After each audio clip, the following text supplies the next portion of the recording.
Report के मुताबिक लूटे गए सामान में मुबैना तौर पर सोना, टीवी सेट्स, रेफ्रिजरेटर्स, टाइपराइटर्स, घड़ियां, एयर कंडीशनर्स और दीगर पुरकशिश अशिया शामिल थी। हमूदुर रहमान कमीशन रिपोर्ट का पस मंजर हम आपको बार बार बताते रहेंगे। साल 1971 में मशरकी पाकिस्तान में पाक फौज के सरेंडर और शिकस्त के साथ पाकिस्तान टूट गया था।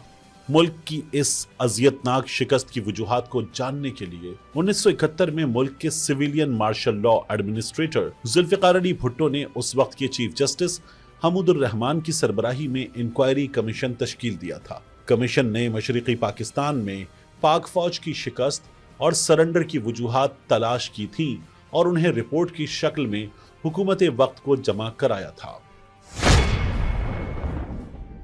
हमूदुर रहमान कमीशन ने तहकीकात के दौरान 200 से जायद गवाहान के बयानात और शहादतों को कलमबंद किया। कमीशन ने 2 मरहलों में तहकीकात की थी। कमीशन ने पहले मरहले में तहकीकात के बाद जुलाई 1972 को रिपोर्ट जमा कराई। पहले मरहले के दौरान कमीशन को जंगी कैदियों तक रसाई नहीं थी, इसलिए जब जंगी कैदियों को मुल्क वापस लाया गया तो तहकीकात का दूसरा मरहला शुरू हुआ, जिसमें कैद से रिहाई पाने वाले गवाहान के बयानात और शहादतें रिकॉर्ड की गईं। कमीशन ने दूसरे मरहले की तहकीकात के बाद 1974 में रिपोर्ट जमा कराई थी। मुबैना लूट मार का आगाज कैसे हुआ था?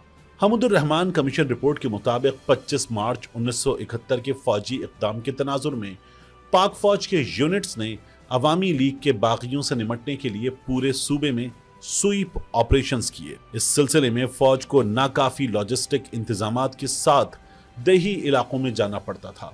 रिपोर्ट के मुताबिक इन ऑपरेशंस के इब्तिदाई मराहिल में नाकाफी लॉजिस्टिक इंतजामात की वजह से फौज मजबूर थी कि अनाज और दीगर जरूरी अशिया की जरूरियात को सिविलियन जराए से हासिल करे। कमीशन की रिपोर्ट में बताया गया कि जब मुनासिब लॉजिस्टिक इंतजामात हो गए तो बदकिस्मती से उसके बाद भी ये प्रैक्टिस जारी रही।